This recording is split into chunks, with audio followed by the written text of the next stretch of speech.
Imagine you're leaving the grocery store or the hardware store and you see this.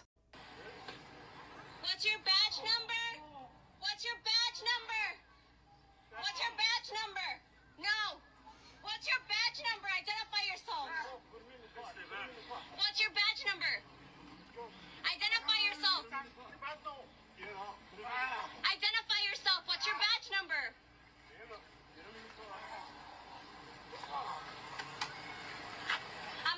I'm not touching you.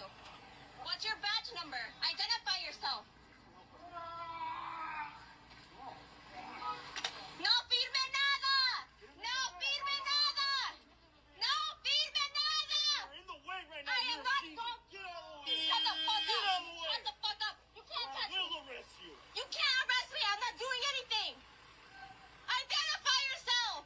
First off, is this what we're supposed to expect as normal in the United States of America? Is this something we are willing to normalize and accept here? Heavily armed, masked men who will not identify themselves. Did you see the firearms on those guys?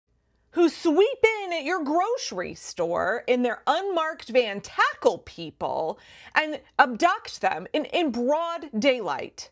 I realize this is happening all across the country, and it's about to get a lot worse now that the Republicans in Congress have given ICE 10 times as much funding as they previously had. I understand it is something that is getting more and more commonplace, but please think back 6 months ago about whether or not you would have been completely horrified if you had seen this in your neighborhood. Do not allow this to be normalized in American society. This is not normal. This is not normal. This is fascist shit. But also, these men refused to identify themselves. They didn't give their name, their badge number, what agency they work for. It's not readily apparent on the army surplus, ordered off Amazon gear that they are wearing. None of these guys have a consistent uniform.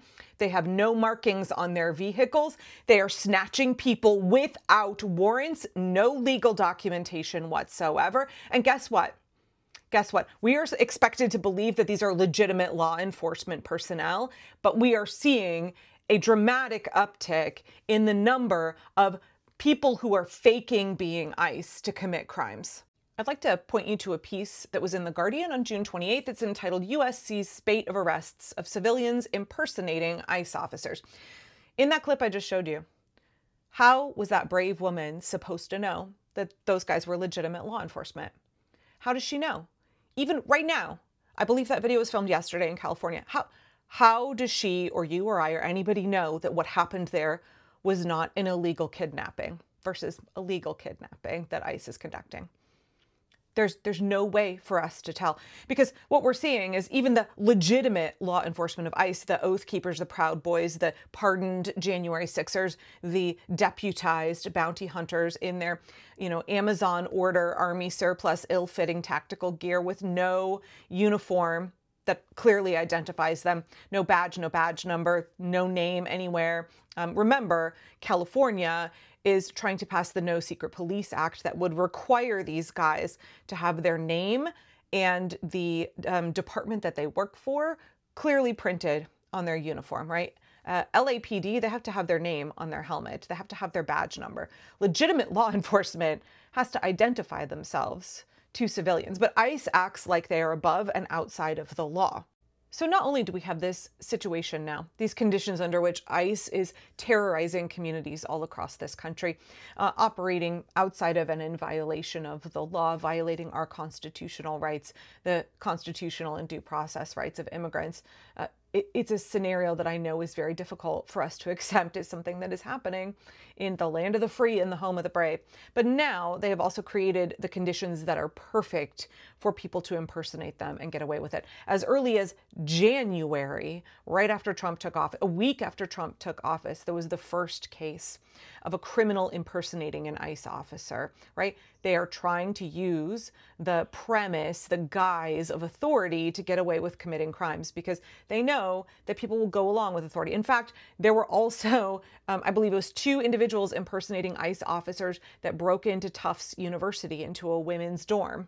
There have been multiple cases of people who have been kidnapped and assaulted by criminals who are impersonating ICE officers, because all you need is like a balaclava and, you know, a vest from Army surplus and, you know, just some jeans and your beer belly hanging out. And heck, you can be an ICE officer.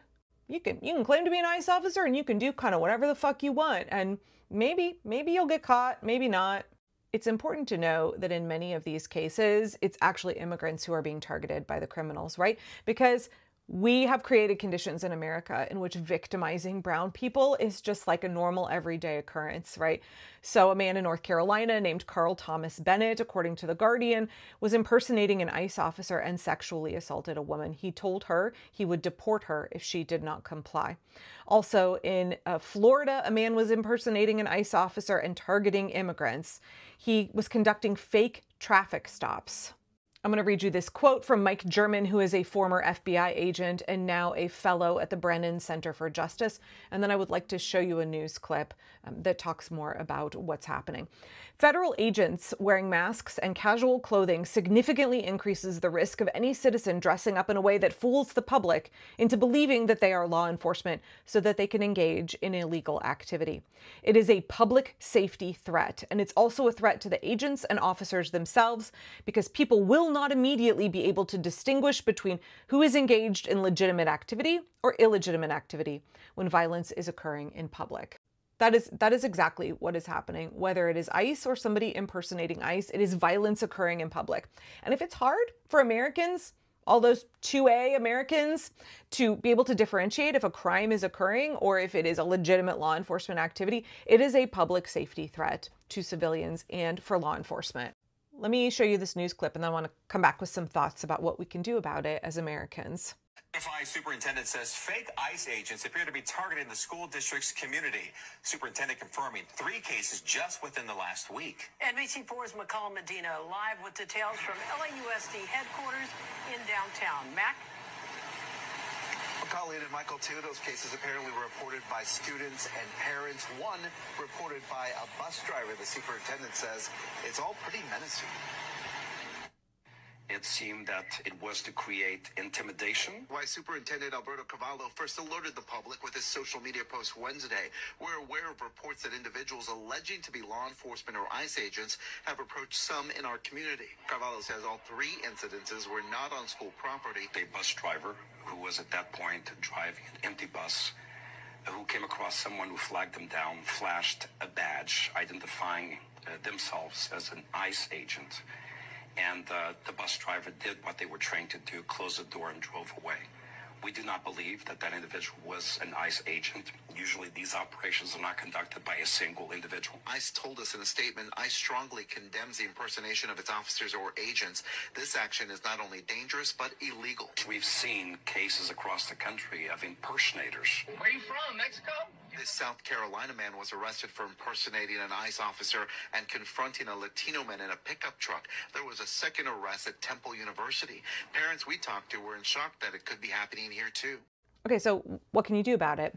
Several things. Number 1, join a local grassroots organizing group, be it Indivisible or another one that is fighting against the fascist takeover of the US by Donald Trump and his regime, that is fighting for democracy, for our constitutional rights, for our immigrants. Lend your skills, build new skills, get involved. It requires everybody working together in order to stop this madness. Think about how insane all of this would have felt to you a year ago and remind yourself that this is not normal and we have an obligation to stop it. This does not have to be the way that we live in the US. Number 2, Republicans in Congress are now a fully consolidated party of fascism, and they're not going to help us. So what we need to do is work on a state and local level. Right? So your city council, your Democratic governor, your legislators, we need to be passing state laws and ordinances, local ordinances that forbid law enforcement to cover their faces and require them to have a uniform that identifies themselves. California and New York both already have bills that are in the works. Your state officials need to as well. Number 3, document, document, document. If you see this shit happen in your neighborhood, if you see this go down outside your grocery store, have your phone open, be filming. Have your phone open, film, document everything, whether it's the American Gestapo known as ICE or somebody impersonating them. I know these are really scary times, y'all. Don't be paralyzed. We can all do something. The woman in the beginning of that video, she did something. there are still ways on a federal, state, and local level that we can fight back and defend our rights.